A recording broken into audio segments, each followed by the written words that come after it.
Is your Cricket wireless phone acting up? A factory reset might be the fix you need.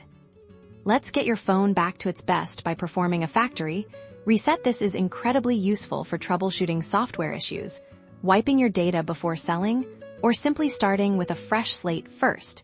Ensure your phone is backed up, as this process will erase all your personal information and settings, returning the device to its original factory state.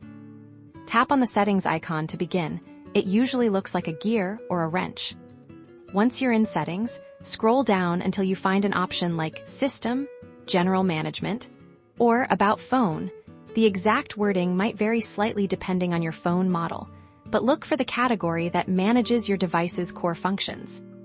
Within that section, you should see an option clearly labeled Reset or Factory Data Reset. Tap on that.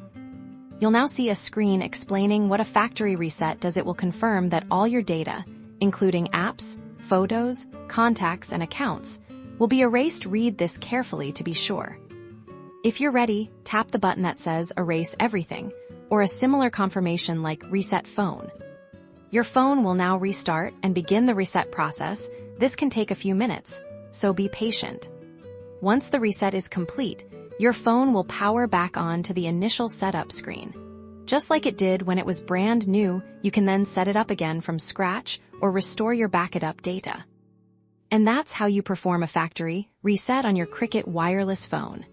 If this guide helped you, give us a thumbs up and subscribe for more helpful tips.